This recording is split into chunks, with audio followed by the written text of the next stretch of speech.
Hello everybody. Last લેક્ચરમાં આપણે વિદ્યુત માટેના ગૌસના નિયમના ઉપયોગ 2ની ચર્ચા કરી. આજે આપણે ગૌસના નિયમના ઉપયોગ 3ની ચર્ચા કરીશું. ઉપયોગ નંબર 3. ગૌસના નિયમનો ઉપયોગ કરી પાતળા ગોળાકાર કવચ, એટલે આપણે એને પોલો ગોળો પણ કહી શકાય, પરના વિદ્યુતભાર વડે કવચની અંદરના અને બહારના વિસ્તારમાં વિદ્યુત ક્ષેત્ર મેળવો. સૌપ્રથમ આ પાતળા ગોળાકાર કવચ પરના વિદ્યુતભાર વડે કવચની અંદરનું વિદ્યુત ક્ષેત્ર કેટલું છે એના વિશે ચર્ચા કરીશું. તમે અહીં એક આકૃતિ જોઈ રહ્યા છો. આ આકૃતિની અંદર આપણે આર જે ત્રિજ્યા છે એ આર ત્રિજ્યાનું એક ગોળાકાર કવચ અહીંયા દર્શાવેલ છે. આ ગોળાકાર કવચ પર ધન વીજભાર પ્રસ્થાપિત કરેલ દર્શાવેલ છે. આ ગોળા પરના વીજભારની જે પૃષ્ઠ ઘનતા છે એ સિગ્મા જેટલી છે. એનો અર્થ એવો થયો કે એકમ ક્ષેત્રફળ દીઠ અહીં ધન વીજભાર એટલે સિગ્મા જેટલું થશે. સૌપ્રથમ આપણે અહીં આ ગોલીય કવચના કેન્દ્રથી જેની ત્રિજ્યા સ્મોલ આર જેટલી છે, એટલે કે એટલું ગોલીય કવચના અંદરના વિસ્તારમાં એક ગોળાકાર ગાઉસિયન પૃષ્ઠ ધ્યાનમાં લઈશું. આ ગોળાકાર ગાઉસિયન પૃષ્ઠની અંદર જેટલો ઘેરાયેલો વીજભાર હશે એ વીજભારને આપણે સિગ્મા ક્યુ કહીશું.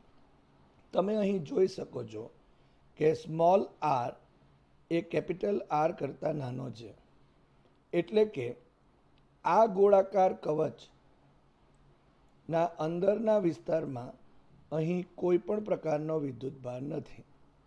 માટે આ ગાઉસિયન ગોળાકાર ગાઉસિયન પૃષ્ઠ વડે ઘેરાતો કુલ વિદ્યુતભાર એ 0 થશે.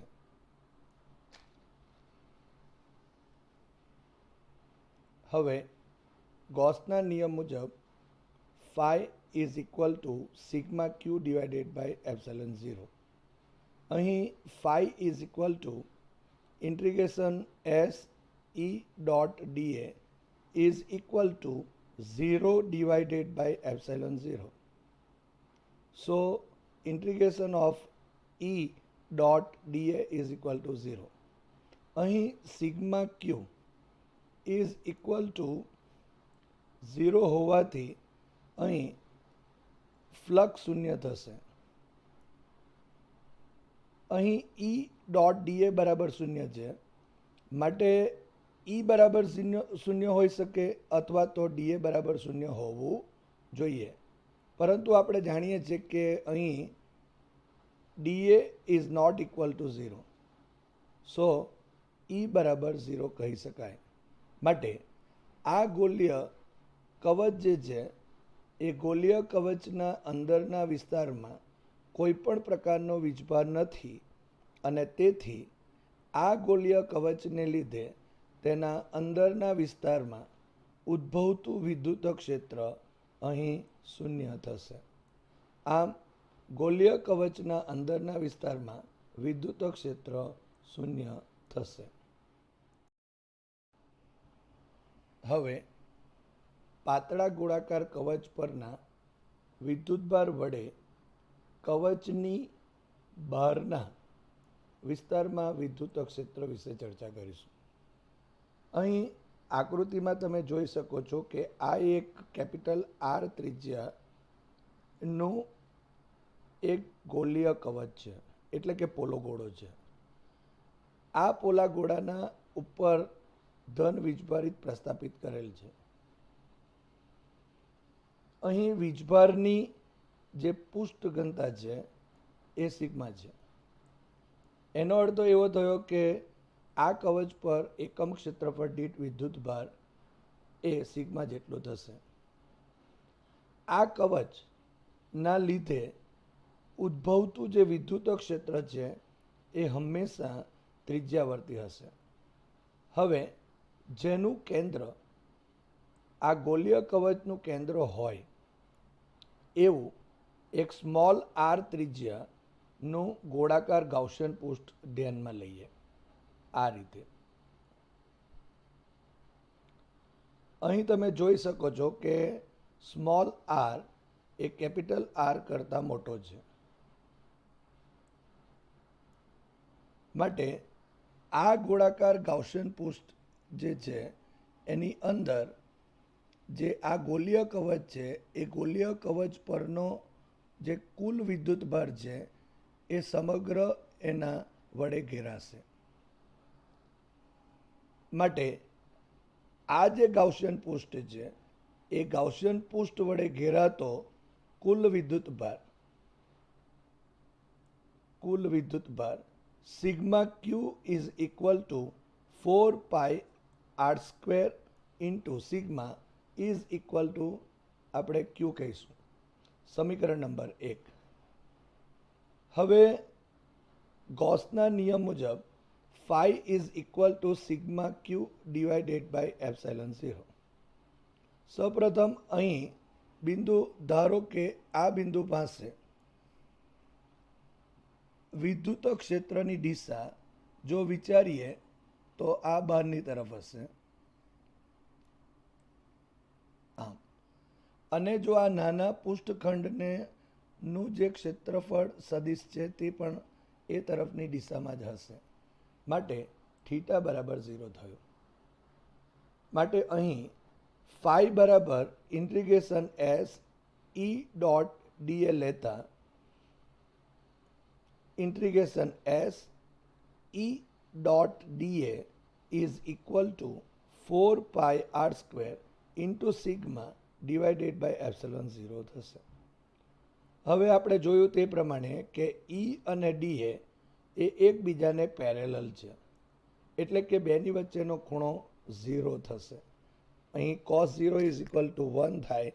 માટે integration s e dA is equal to 4 pi capital R square into sigma divided by epsilon 0 થશે. માટે E into integration S into dA is equal to 4 pi R square into sigma by epsilon 0. પરંતુ integration S into dA is equal to અહીં જે Gaussian પૃષ્ઠ છે એ Gaussian પૃષ્ઠનું ક્ષેત્રફળ થયું. માટે 4 પાઈ સ્મોલ આર સ્ક્વેર થશે. અહીં આ કિંમત એડ કરતા E into 4 pi small R square is equal to 4 pi capital R square into sigma divided by epsilon 0. માટે E is equal to sigma capital R square divided by epsilon 0 r square. સમીકરણ number 2 કહીશું. માટે E is proportional to 1 upon r square થશે.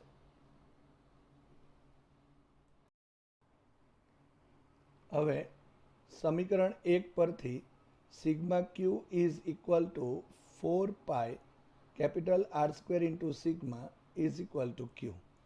સો sigma is equal to q divided by 4 pi r square થશે. હવે સમીકરણ 2 પરથી E બરાબર sigma r square divided by epsilon 0 r square. અહીં સિગ્માની કિંમત જો એડ કરીએ તો q divided by 4 pi r square અને આ આર સ્ક્વેર અહીંયા આર સ્ક્વેર લખી દઈએ અને એપ્સિલન 0 આર સ્ક્વેર જે અહીં લખેલ છે.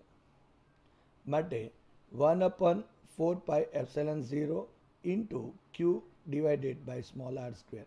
અહીં capital R square cancel out થશે, જ્યાં સ્મોલ કે બરાબર 1 upon 4 પાઈ એપ્સિલન 0.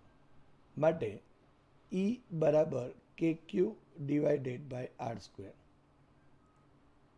આ જે સમીકરણ છે એ સમીકરણ પરથી કહી શકાય કે અહીં વિદ્યુત ક્ષેત્ર એ આરના વર્ગના વ્યસ્ત પ્રમાણમાં છે. માટે ગોલીય કવચની બહારના બિંદુ માટે કવચ પરનો વિદ્યુતભાર તેના કેન્દ્ર પર કેન્દ્રિત થયેલા બિંદુવત વિદ્યુતભારની જેમ વર્તે છે. કારણ કે આપણે જાણીએ છીએ કે બિંદુવત વીજભારને લીધે ઉદ્ભવતું વિદ્યુત ક્ષેત્ર એ E ઇઝ ઇક્વલ ટુ અહીંયા KQ ડિવાઇડેડ બાય R² જેટલું થશે.